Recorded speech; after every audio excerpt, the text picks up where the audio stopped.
Ladies and gentlemen, thank you for coming to the show, and thank you for staying.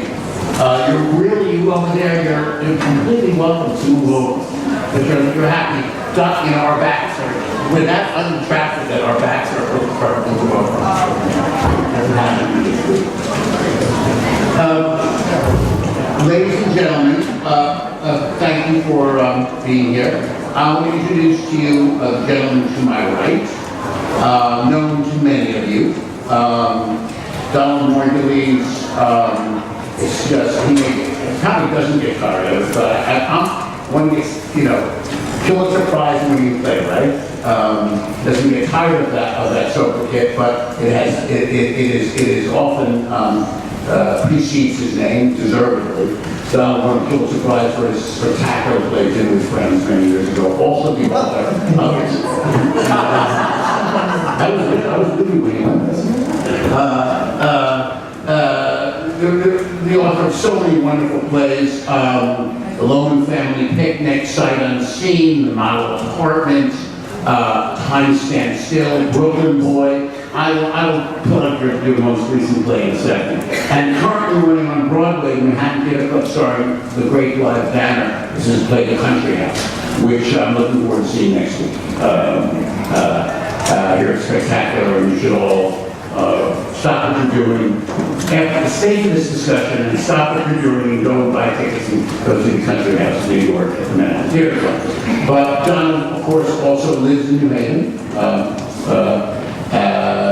And is you know, an important member of this community, and a very important member of really the world theater community. His plays have been produced in France and Scandinavia. Really, he's really one of our really great living playwrights. Ladies and gentlemen, join me in welcoming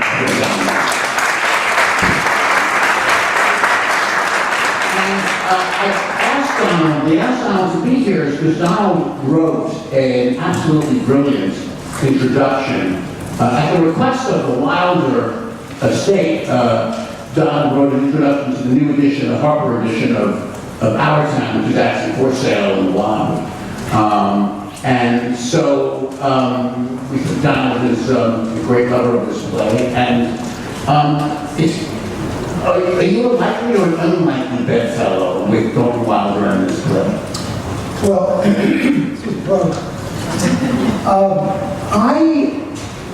me tell you a little bit about how I got to write the introduction to the play, because there is an interesting history there, which is that I guess it was the centenary of Wilder's birth, and there was a conference at Yale, and Edward Albee canceled at the last minute. And I got a call from, I think, Pete Gurney, who said, could you come down and...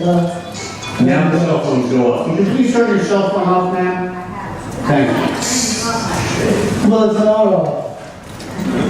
Yeah. Anyway, so I at that conference, I was able to, it was the first time I was able to speak publicly about my admiration for this play. And then a few years after that, I received a phone call from Captain Wilder, who was the nephew of Thornton Wilder and the executive, the literary executive of the estate. And he called to ask if I would be interested in writing an introduction to The Skin of Our Teeth, which is another great Wilder play. And I said, you know, let me reread that play and see if I feel the affinity toward it that I do to Our Town. Now watching TV. And anyway, so I reread The Skin of Our Teeth, and I told Tappy that, I said, you know, I may be talking myself out of a job, but I think Paula Vogel should write the introduction to The Skin of Our Teeth. And he said, oh, that's a great idea. And Paula ended up doing it. And I said, well, I guess I just talked my way out in Simon's. And he said, how do you like to do Our Town? I said, I would love to do Our Town. So it was really, you know, this tremendous gift that fell upon me to put in writing the admiration that I found for this play. And speak of that admiration. I mean, why? Well, you know, like so many of you probably, I grew up on high school productions of Our Town, and they were pretty sentimental and hackneyed, and particularly when you're a kid yourself and you're experiencing it, you really don't fully, how can you, as Emily says, how can you really fully appreciate life as it's unfolding, particularly when you're a pre-adolescent.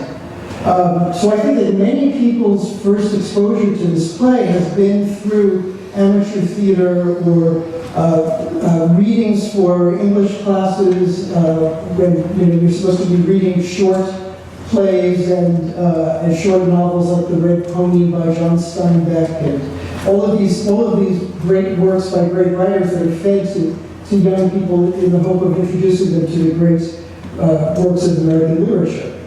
It was about 35 years ago? When Greg's production? Yeah. Greg's production is about 30 years ago. About 30 years ago, my wife and I went to the Lincoln Center production of Our Town that Gregory Mosher directed, with Spalding Gray as the stage manager. And I believe that I went to see that with a certain amount of cynicism. I didn't think that the play could possibly have any contemporary resonance at all. But by the time that I saw it, I was 30 years old. I had fallen in love and married my wife. I buried both parents. I had a career. I protested wars. I did all kinds of things that I could not have had any frame of reference for when I was a pre-adolescent who was first exposed to this play. Well, Lynn and I saw it at Lincoln Center, and it devastated us. Absolutely devastated us. And I had to go back to my copy of Our Town at home and to see what did they change. And I realized I changed. The text had remained the same. But I changed, and my position in the continuum of life had changed, which gave me this appreciation of the play's greatness. But in fairness, that production also, part of what you're describing in terms of the productions of this play, some of you may know the Jimmy Van Heusen and Sammy Kahn song, Love and Marriage. Right. But probably none of you know that was written for the second act of Our Town. Love and Marriage. That's The musical. No. The TV musical with Frank Sinatra. That's right. Yeah. But Yeah. But it wasn't exactly. It was a play with music, right? Exactly. Right. But that is part and parcel of the kind of sentimental simplification of this rather tough play about life and death. And so this production from the 80s was also was the beginning of the revival of Our Town in some way. Well, I think that every generation seems to rediscover this play. David Cromer did a production a few years ago that ran, I guess, did it run 2 years ago? About a year and a half. Yeah. And Cromer was a director who came out of Chicago and with this production that I think staggered a lot of people and has made it a real challenge for future productions to contend with. I think Gordon has done a beautiful job of making this his own production. Happy Wilder, who was the executor, was here, has been involved in making his productions here a few weeks ago. And one of the things that he said was very interesting. He said, when times are tough, that's a good time for Our Town. It's really better. And he said he was musing on the fact that in the 50s, when America was sort of self-satisfied, and in the early part of the 60s, Our Town didn't do so well. But now that it's less so. Right. Well, the play was kind of sneered at when it first opened in 1937. At the It was sneered at some, but it was divisive. A lot of these techniques that you see on the stage, no scenery, the first stage direction is no scenery, famously. It was radical for Broadway, but not entirely radical. There was some experimental theater at the time going on. It was premiered in 38, in Liberal Park exactly, and then, written in 37. And it was very divisive. Some people thought it was claptrap, and some smarter folks were supporters and advocates for it. And it really took a long time for it to become a staple.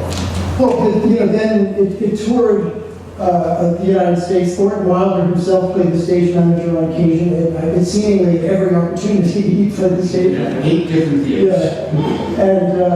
And that would have been thrilling. I know. I'd love to see him do it right now. I know. That was really good. But yeah, I do think that after 9/11, there seemed to be, as Gordon says, when times are tough, there seemed to be this renewed interest in sort of basic human values, and I think that this play epitomizes that, and I think that's what makes it a universal play. Right. So the return to to the first questions. Right. Exactly. Do you think that, why do you think this play has been done so successfully internationally too? The same thing? Well, I think, look, love and marriage, raising children, launching children, death. What I think is so subversive about the play is that within the first minutes, we know that Joe Crowell is going to die in World War I. So, I think that any accusations that this play is sentimental, I think, are undercut almost immediately by the appearance of death in this play. It's not all sunny Norman Rockwell portraits of Americana. I think that we see the spectrum of war, we see the spectrum of a beautiful young woman dying of childbirth. All of these things are part of the panoply of life that Wilder lays out here, and every culture has their own equivalents in all of these things. And what's interesting is Wilder came of age right before, he came of age during Eugene O'Neill's heyday. Eugene O'Neill was an active playwright on Broadway at the time, and then shortly before, Williams and Miller burst onto the scene. And much more playwrights of much greater neuroticism, Freudianly influenced playwrights, more complicated personalities, all three of them, and Wilder, this is something, Wilder grew up in China. Some of you may not know that. Wilder was, there was 5 children, one of them died, his twin brother died at birth. So Wilder is the surviving member of like Elvis. Like Elvis. Was the sense of family and community in this play is the one thing Wilder never had. I mean, there's a loneliness inside this play, and there was a loneliness to Wilder's life. This, some people say this play sort of idealizes community and family. I think it's pretty honest about it, but to the extent that it presents it, it's, he was in boarding school in Shanghai, his father was consul to China. His sisters and brother were spread out throughout the globe going to school, and they came together and came apart all throughout their lives. Almost never had Christmas together, never had family, didn't celebrate birthdays together. And you can sort of think about this guy, this longing for that which he puts on stage that he never has. Also, interesting about the guy is you all know that he's buried in Hamden, Connecticut. He's buried here, and he lived here sort of, but he had a home here. He taught here, but this was his home. He treated this as home base. But he traveled the world, he lectured all over the world, he was close friends with, his best friend in the world was Gertrude Stein. Sigmund Freud adored him, and his first drafts of things he sent to Sigmund Freud, and they met frequently in Vienna. He loved, he was great friends with Joyce. One thinks of this kind of folksy Hal Holbrook kind of guy, but he was not that, Paul Newman, who also played the stage manager famously about a decade ago, but he was not that guy at all. He was a kind of international intellectual, a bon vivant, a great spirit, and a fiercely educated guy, a Greek scholar, a Roman scholar. Anyway, not the guy that we think. It's funny about this play. It's so clear. What's there to talk about? O'Neill, Williams, Miller. There's stuff to uncover, but what's to talk about? What is there to uncover? Well, I think Gordon began to sort of lay out the context of where this falls in American drama. And, I think Joyce in Ireland was beginning to experiment with form. As Gordon pointed out, Waldo was very fascinated by Joyce and tried these Joycean themes and techniques in his plays. Probably most notably in The Skin of Our Teeth. But you also have to remember that the direct audience address, the spare stage, the kind of stream of consciousness that occurs in this play, were all new ideas on American stages. I mean, yes, he was this internationalist, but he also assimilated so many aspects of no theater, and he was at the opening night of Six Characters in Search of an Author, Pirandello's legendary play, which broke down the walls of traditional theater. He was such a sort of pan-intellectual in so many respects, and he assimilated all of it, and it came forth most spectacularly and monumentally, really, with this play. Just not that many years prior to this, O'Neill was attempting to break that fourth wall with his play Strange Interlude, which are the interior thoughts of characters that would suddenly speak to the audience. Well, it's a fascinating read. It's a pretty turgid drama. And, but I'm only mentioning O'Neill because playwrights were beginning to play with the form, but no one really galvanized the theater to the degree that Wilder did. And again, for my generation, for the generation that preceded mine, there was a certain amount of public relations that needed to take place so that you could more fully appreciate the artistry of this man who had been so embraced by sort of a middle-brow sensibility that you failed to look at what an intellectual thunderbolt he provided for American drama. That's exactly right. It's really right. And but sadly for us, he really only wrote 3 full-length plays. He added Alcestis. Bunch of one-acts. Yeah, there's a dozen one-acts. 3 or 4 of them are utter masterpieces, and in some ways early drafts. Yes, the proto plays. And often produced. And actually, after seeing this play, I love watching this play on the stage, and I love watching you all watch it. We're thinking about maybe doing even the one-acts in a couple of years. It'll be fun to do. But he only wrote 3 plays, and the last of which, The Matchmaker, was a failure when it first opened. It was, what was she called? It was something of Yonkers. The Merchant of Yonkers, right? Originally called The Merchant of Yonkers and failed, and then 15 years later came back as The Matchmaker, but then it finally had great success when it was turned into a musical called That's when he made his money. He made more money from Hello Dolly than he did from this 3 plays. And he made a practice of collecting Pulitzer Prizes. He's free. And he's one of the few Pulitzer Prize winners who has won in 2 genres. Right. He won for fiction for Bridge of San Luis Rey, and then a few years later he won for Our Town, and he won again for The Skin of Our Teeth. And Bridge of San Luis Rey predates this by a decade. So when he first on the scene with Our Town, people were like, I thought you were a novelist. Mm-hmm. With a little bit like that, you really didn't think of him as a playwright. And I'll make another sort of bold statement that I think is true. I think Wilder is the only American writer to have excelled, not only succeeded, but excelled in both fiction and drama. I mean, there are other writers that tried, but there's no other writer that I can think of. Maybe Miller wrote. I mean, plenty of people have tried, but those are his novels. I mean, he's got about 8 or 9 novels. Several of them are wonderful, and he's got 3 terrific plays. The only other writer that I can think of internationally, I wonder if there's someone anybody can think of, is Samuel Beckett, who excels is able to do fiction and with equal level of excellence. It's a tough game writing. I actually think that, and this is praise for my dear friends to my right, who's a wonderful playwright, truly wonderful, great playwright. It is hard to write plays.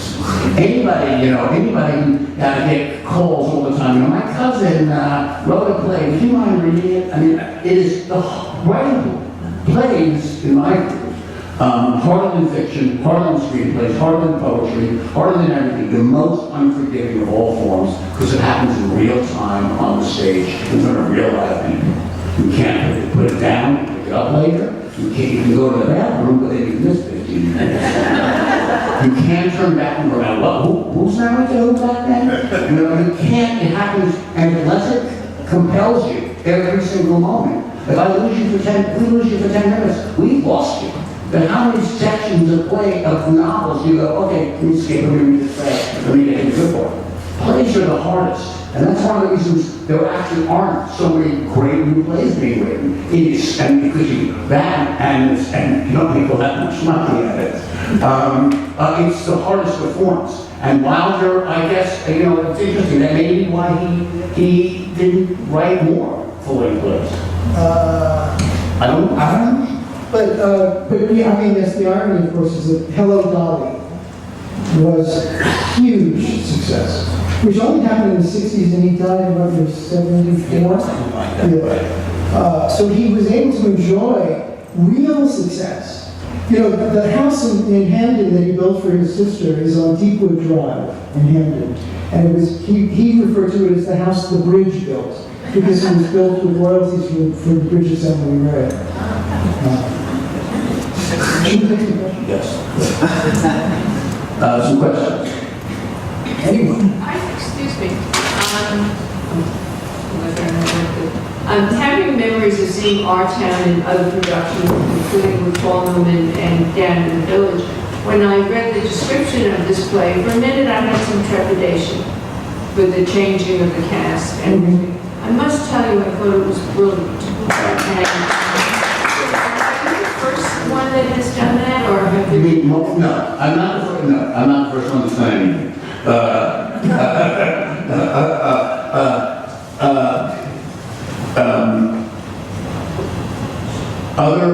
Geraldine Fitzgerald famously played the stage manager. In fact, the Strong production, which was brilliant, that Don talks about, when David Cromer himself, when David left the show, Helen Hunt took over as the stage manager. I don't know specifically of productions that are multiracial, but it's impossible for me to believe that I'm the first one. I mean, this play is about if there ever was a play about humanity, that's, I mean, it does take place in Glover's Corners, New Hampshire, and there is a patina to that, to the play. But if ever there was a play about all humanity, it's this, and as far as I'm concerned, all humanity doesn't only have white people in it, so. You know, there's a terrific documentary that you guys can look for, I hope on Netflix or Amazon or something. It's called OT, Our Town. And it's a documentary about the mounting of a production in an inner city school in Ventura, California. For some reason, I think it's Ventura, California. But in any event, it's really worth seeing. Because these are kids who had no relationship whatsoever. Their worlds could not have been more different from Grover's Corners, New Hampshire. And it's a really marvelous documentary that shows you the power of theater, the power of this play, the power of community. It is really worth seeing. OT. I forget who the filmmaker is, but it is really excellent. Yes. I've seen a lot of plays here since they started, but anyhow, I went to the Art Town in Moorestown High School. And I said it was the best play I ever saw. It was so good. The high school production is, why is it so amenable to that level? That's a great question. Why is it so mean? You saw a great production in Morristown, was it? New Jersey. In Morristown, New Jersey. Did you see it as an adult, or were you?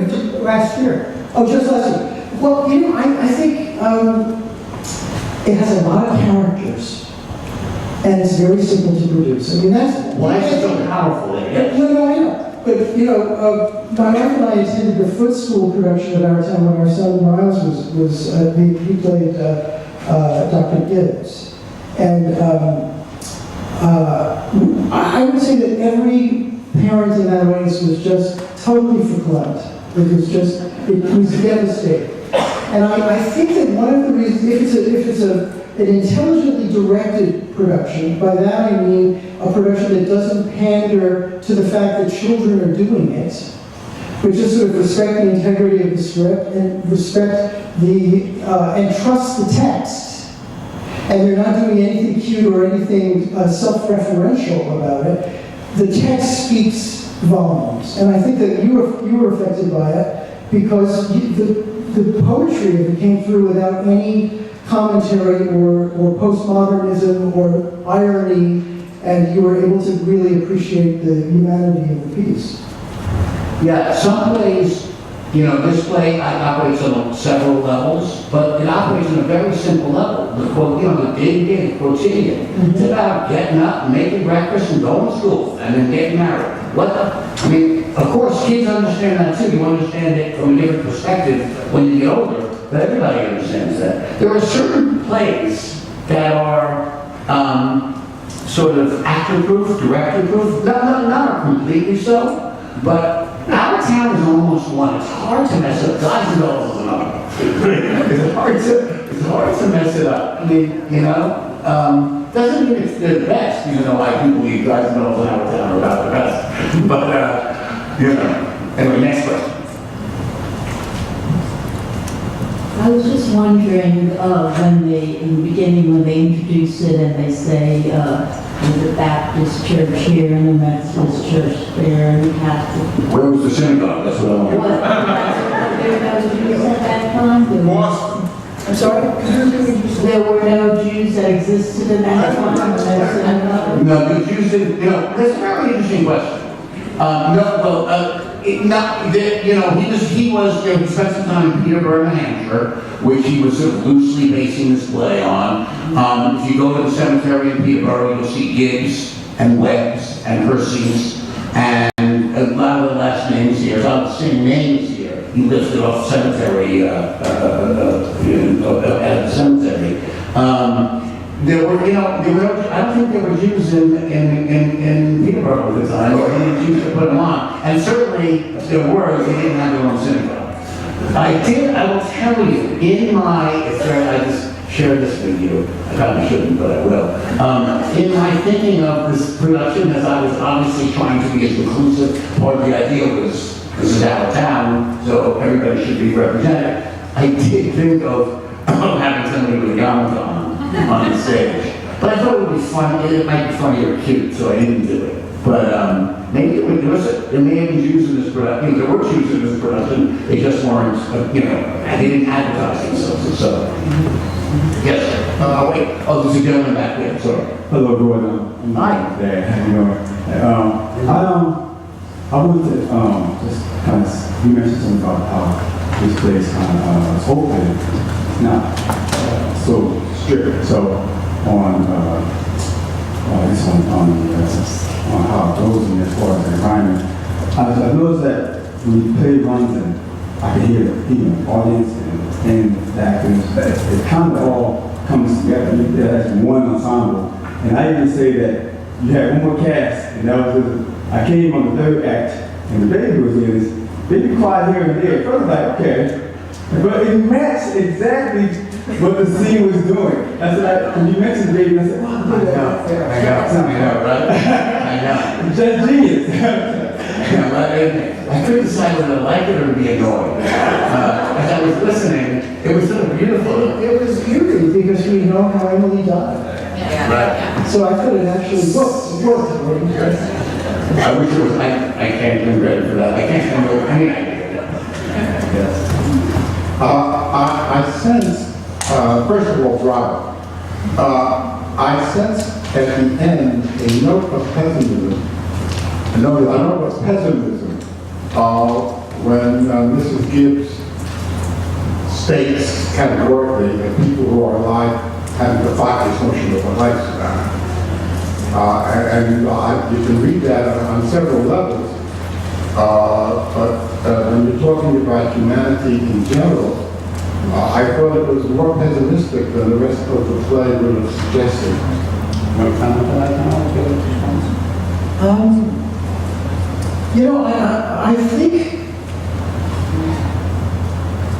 I think that sometimes audiences confuse the playwright with the character. And I think that emotion is expressed by her. I don't think that it's necessarily, it might be, but it's not necessarily his point of view. But I think the fact that you know, the desolation that Emily feels by attempting to simply relive this moment and finding it so hollow and painful is it pessimistic? Well, I think it's true. You know, what Wilder does here is that the dead are all indifferent to life. They have had to make peace with their own deaths by separating themselves completely from life. So if part of that separation involves this kind of rationalization, then I accept that that is her point of view. Yeah, and let me just piggyback on what Donald was saying. It's extremely well put, and an important point to make. And what Mrs. Gibbs is saying is, if they don't understand life, it's because they don't understand how precious it is. How every second is precious. That even her point of view is not necessarily pessimistic. Even the characters, I wouldn't even, it was just regretful or, you know.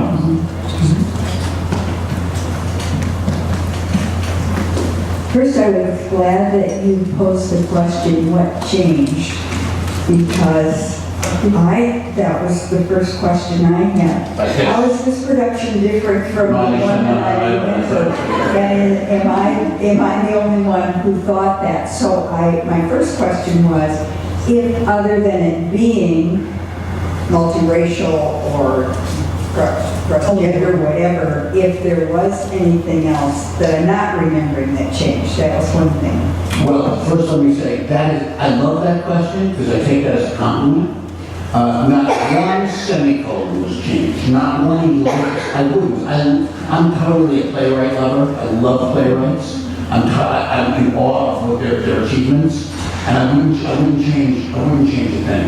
And I've gotten this question a lot, and I take this as a compliment because that means that it was fresh and contemporary. But we didn't change it. And I think it was wonderful that you said that.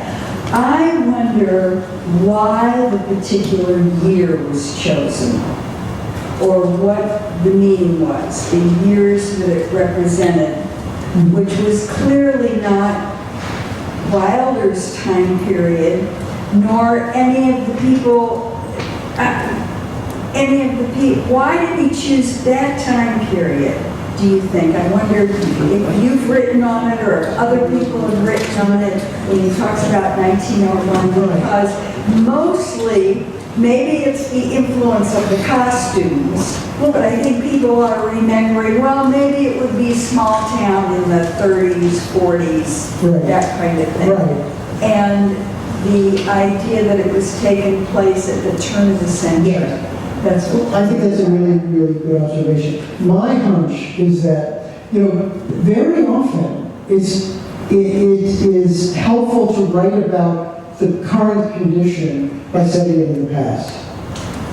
You give yourself a certain perspective on life and behavior. I think it's very specifically chosen because he wanted to have a post-war America, a pre-war America.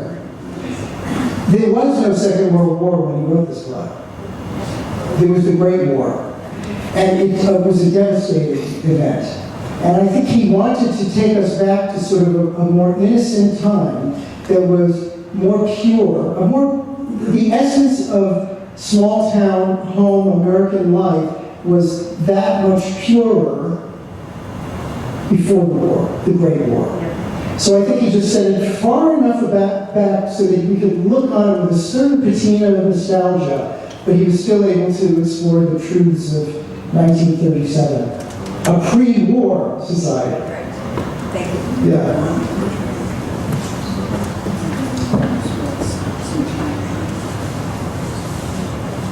This is really just a comment. I was really impressed, particularly at the end of the second act, when the actors congregated on stage, children running around and all of that. Now, was this anything like this done, the first production? No. Yeah, I've never seen that done before. Why did you do it that way? It's a good question. Well, there's a couple of reasons. I wanted to show life in its fullest dynamic, most dynamic, right before death. I wanted to show children playing, because all those children are going to be dead. Well, they're all going to be dead. That's the one thing. The one, they say the only thing you can't avoid are taxes and death. We can avoid taxes, we may go to jail. But the one thing we really cannot escape is death. And everybody in that state is going to be dead. And quite literally, most of the people who were congregating end up dead in the graveyard. So that was part of it. It was kind of a device because you saw when there were 35 new people who came on stage who hadn't been in the play previously. And they're extras from the greater New Haven community. And I was a way to come on stage in a graceful, easy way. And, and I thought it was really, ultimately, really interesting to show. Also to show the passage of time, because you saw many people left and many people came, kind of the passing of the time. It just had a lot of different kinds of resonances for me.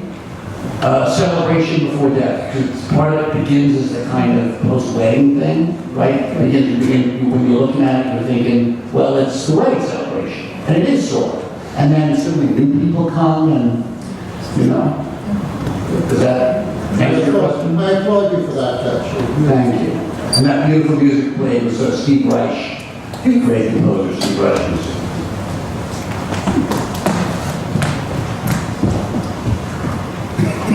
I was wondering about something from a feminist point of view about the play itself, not about the production. And I was struck by the fact that Emily was the brightest person in the class. And her father had gone to college, and I thought her mother may have gone to college too, but somehow or other, there she was at 17, getting presumably falling in love, and then there was no talk about why she wasn't going to college. And I didn't know whether that was, what was he trying to say by that? So didn't know anything else about it. Interesting question. Well, I think it's probably, it's generationally accurate, I would think. That, even capable and ambitious and intelligent young women were not encouraged to be educated. I think it was more, in this kind of agrarian society, I think it was a more traditional path for even very bright young women. Whose parents had gone to college? I don't think this is... We have no information about his mother.